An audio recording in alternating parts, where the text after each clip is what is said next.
Yesterday, I hit a career high. I was in the office of a FTSE 100 CEO, and I was talking with him about how to run his transformation program. But it was definitely been a bit of a windy road for me to get to that point. So for the young people in the room today, I wanted to share some of the things that I've learned and hopefully help you take a bit more of a direct route to your successes. When I was a student, I was ambitious and I wanted to be a doctor in clinical psychology. But I knew I had to get a lot of qualifications and I was going to need a lot of experience.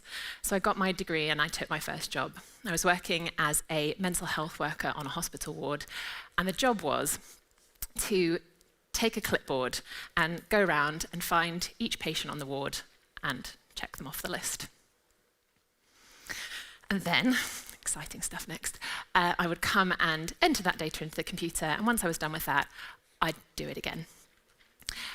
All in all, for each patient, I spent about 5 seconds with them, and it was not the patient care health experience that I was really hoping for.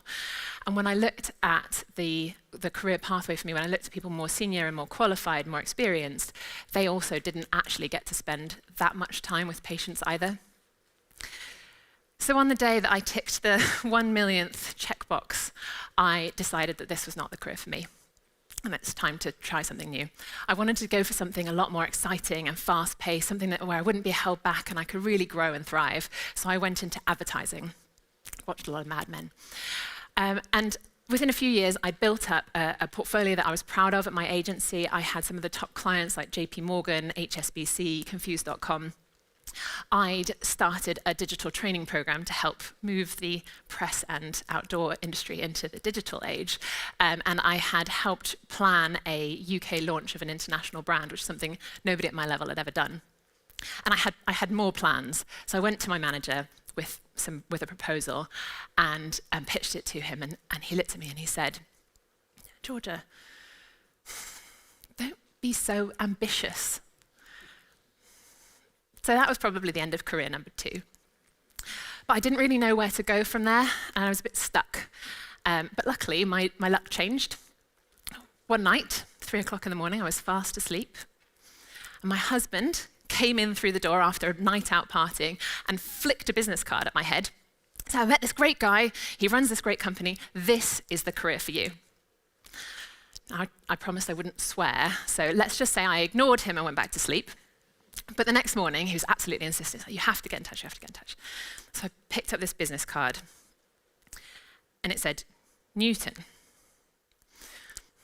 So I fired an email after this guy, and a few days later, I found myself walking in the dark and the rain, it was about this time of year, to the Starbucks at Old Street Roundabout, thinking, what am I going to say to this man? To this day, I have no idea what it was, but we found ourselves very quickly in an exciting discussion about all of the things that we were passionate about.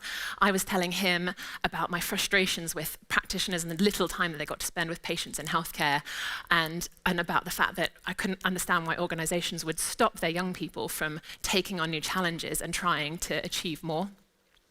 And he told me that that was actually the reason that he had started Newton. He wanted to help organizations unlock their potential, like in the NHS and manufacturing.